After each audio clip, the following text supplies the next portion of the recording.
Perfeição, e reforçando, não estamos falando de assunto de ser sem pecado. Estamos falando de um assunto de ser adulto, ou de ser completo, ou de ser maduro. Esse é o sentido de perfeito. Perfeição, na palavra de Deus, não é algo estático. Perfeição é sempre algo dinâmico. Vamos colocar isso com outra frase.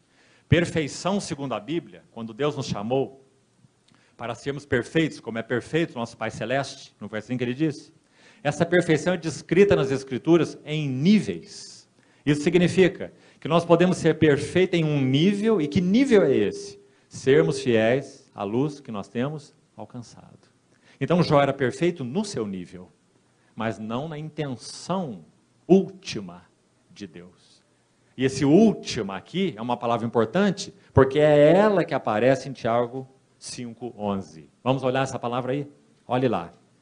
Tendes ouvido da paciência, então aqui talvez seria melhor perseverança de Jó, e vistes que, qual é a palavra agora, irmãos?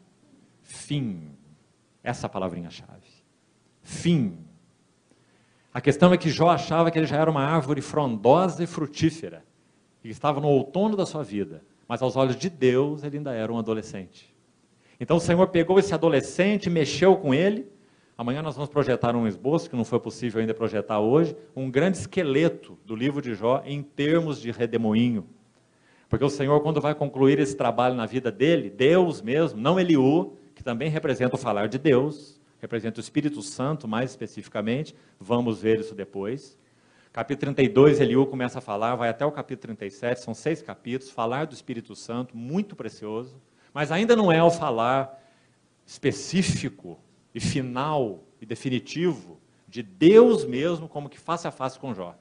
Isso começa a acontecer no capítulo 38, quando diz que Deus, do meio de um redemoinho, falou com Jó. E não acho que esse redemoinho em Jó é algo circunstancial, porque o Senhor poderia falar de muitas maneiras. Você lembra que Elias achou que ele estava falando no fogo, que ele estava falando da tempestade, não é assim? Ele podia usar qualquer uma dessas figuras. Por que o redemoinho? Porque o redemoinho fala de uma vida ascensional. Como que um redemoinho trabalha? Assim. Tirando tudo aquilo que está em um nível mais baixo e aspirando para um nível mais alto. Esse é o trabalho do redemoinho. Que lindo.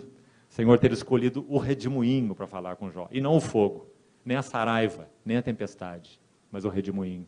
Porque esse é o livro de Jó. O redemoinho transformador de Deus. Então, o que significa esse redemoinho? Pense numa mola, um trabalho helicoidal. Significa que enquanto estamos aqui na primeira volta dessa mola, nós podemos e devemos ser perfeitos nesse nível. De novo, a palavra de Paulo em Filipenses 3. Por favor, deixe Tiago aí um pouquinho, para ficar claro. E abra Filipenses 3. Nós já citamos esse texto 3 vezes até agora e não abrimos ainda esse texto. Queria que você olhasse para ele. Filipenses 3. Já voltamos ao versículo de Tiago. Veja o que diz em Filipenses.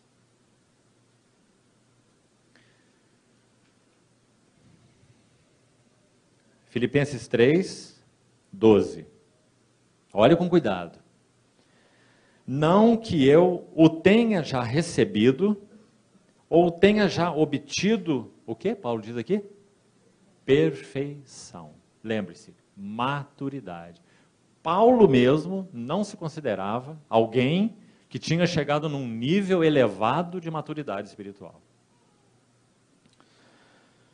Mas prossigo para conquistar aquilo para o que também fui conquistado por Cristo Jesus.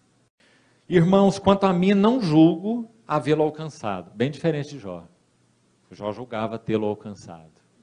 E está já aí no outono da sua vida, como nós falamos. Mas uma coisa eu faço, esquecendo-me das coisas que para trás ficam, e avançando para as que diante de mim estão, prossigo para o alvo. Lembra a palavra que nós lemos em Tiago? Qual foi? Tendes ouvido da perseverança de Jó, e que fim o Senhor lhe deu. Fim. Paulo aqui trocou o fim pelo alvo. A mesma coisa, né? Prossigo para o alvo, para o prêmio da soberana. Essa palavrinha aqui, soberana, nesse nosso verso, traduzido assim, acho que na maioria das versões presentes aqui, ela também tem o sentido de vocação ascensional. Muito interessante. Ascensional. Ou seja, ser chamado de um nível inferior para um nível, um chamamento ascendente, para um nível superior.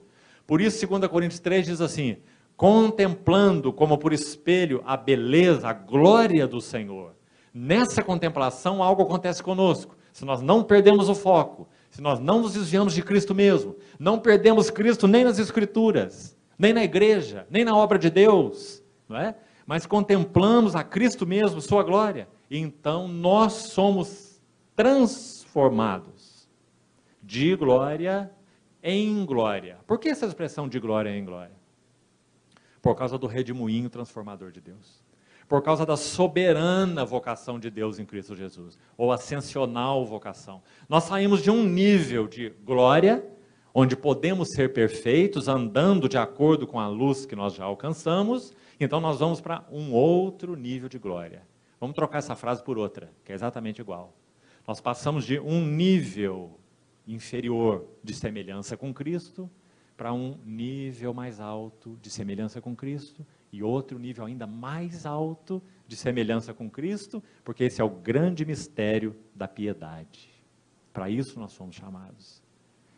Aos que de antemão conheceu, os predestinou para serem conformes à imagem do seu Filho. Então nunca podemos perder esse foco de vista, porque ele é a chave que abre o livro de Jó. Filiação. Continuando o texto. O prêmio da soberana ou ascensional vocação de Deus. Você sabe que essa palavra vocação é usada várias vezes no Novo Testamento, de uma maneira muito bonita.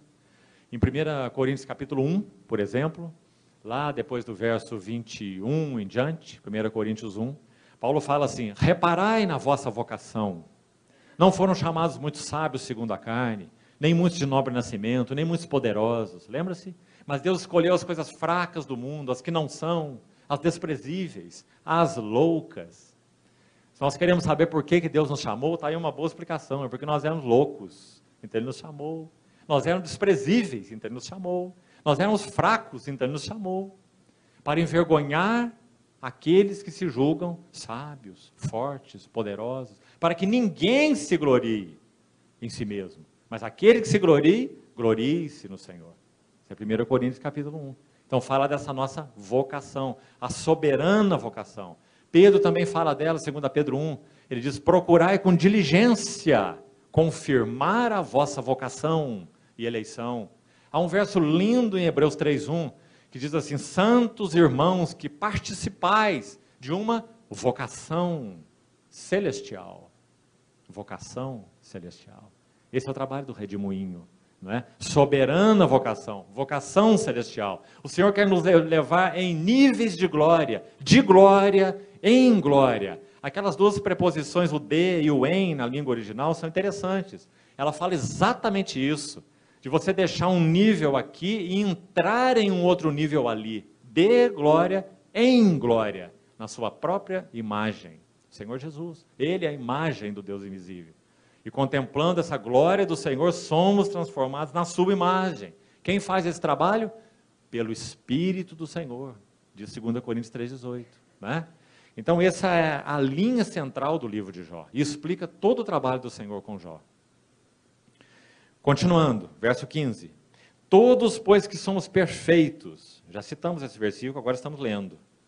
Todos que somos adultos, todos que somos maduros, tenhamos este sentimento, e se porventura pensais de outro modo, Deus também disto vos esclarecerá.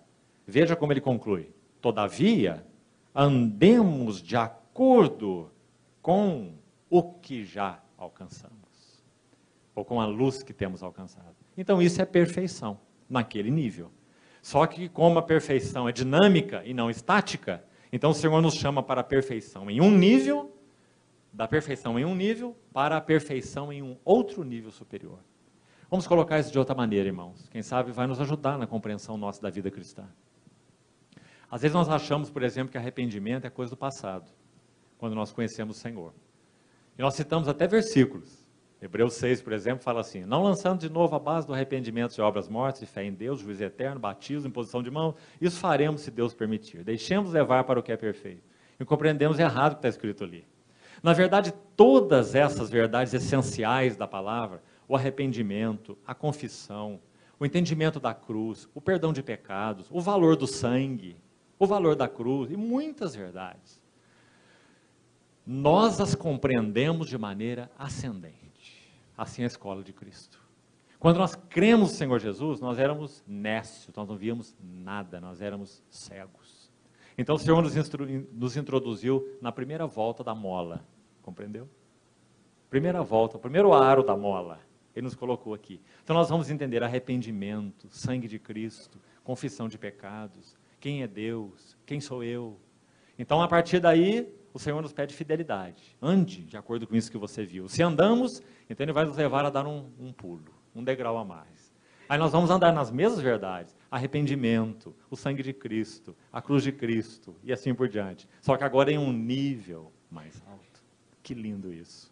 E nós vamos em nível, em nível, em nível, e passando pelas mesmas verdades e com uma compreensão cada vez mais clara. O Paulo, que escreveu Coríntios, realmente era entre aspas, um Paulo diferente do que escreveu Efésios. Não era? Quando ele escreveu Efésios, ele tinha muito maior compreensão do sangue, da cruz, do novo homem, coisas que nem sequer ele menciona em Coríntios, como novo homem, por exemplo.